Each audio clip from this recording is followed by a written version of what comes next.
Oh, it's so dark like this. Okay, we just finished Lag Boimer, and now is Lad Boimer, which is the Yartzeit of the Holy Tzaddik Rebbe Mendel and Rebbe Yosef Rimanev.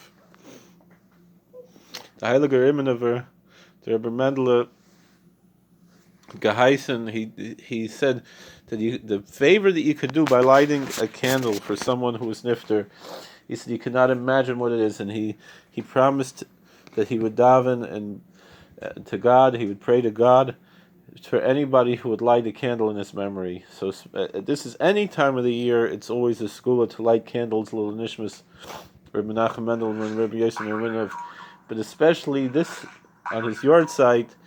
If you have a minute to light a candle, even if it's a regular candle, even better, a Yartzeit candle, little nishmas Rebbe Mendel and Rebbe Yosef Rimanev, Sechusi Yagaleinu Kol Shalmein. There's tremendous segulas involved with this, and we should all be zeicha to refuahs and yeshuas and all kinds of good things in the whole world. Here I lit my candle, and if other candles, Satmar Rav actually would light 7 candles, both on Lag Boimer and on Lad Boimer. B'davka Lilanishwas, the Heilige Rimanev. I'll tell you a story that I heard about the Rimanev. Just what a tzaddik he was.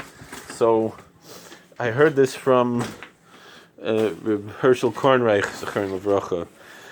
He said that he grew up in Auschwitz, which we know now as Auschwitz, and he said that when the old story goes was that one time in Auschwitz, there's a river that goes through Auschwitz, and they couldn't catch any fish, and they made their living catching fish.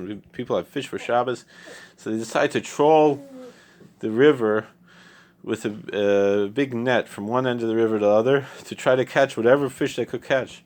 They didn't catch anything except this one humongous fish. They tried to catch the fish, and they kept jumping over the net. Finally, they caught the fish, and they wouldn't let him go. And the fish said, "Aroskeloste geschrei. Lass mich heraus, ich darf kein Rimanev zusammen mit Rebbe Mendel." So they let him go. He said, "Let me go. I need to go to Rimanev. I need to go to Rebbe Mendel. I need to be there for Shabbos. I need Rebbe Mendel to eat me. No one here can make a tikkun like Rebbe Mendel could make."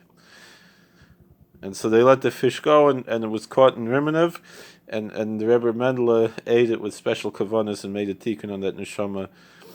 So too, the tzaddikim, they can make tikkunim for us.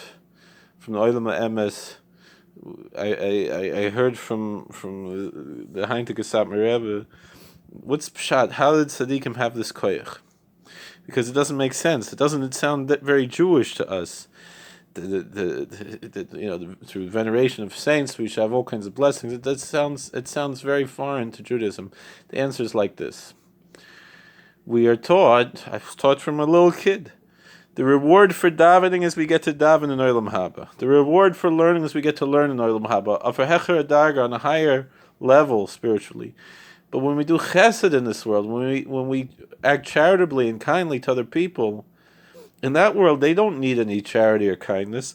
So what kind of reward can be given for the charity and kindness? And the answer is that those of us who have a shaykhus, have a connection to someone who did charity and kindness in this world, receive as a reward for his charity and kindness, his or her charity kindness that they did in this world. Their reward in the next world is that they can continue to do charity and kindness for us, kiviyachol, as if to speak that God does kindness to us. Really, it's all God. It's not that tzaddik is doing anything.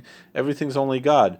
But God is rewarding the tzaddik for the good deeds they did in this world by helping those of us who have some kind of a connection. And so whatever connection we have, that's how we make it. So we shall be zeiche in the schus of all the tzaddikim on this day of Yartzeit Shabahoid, to be zeiche to Yeshuas and Refuahs, and to Parnasa Berevach, and all kinds of good things, and happiness, and nachas, and simchas.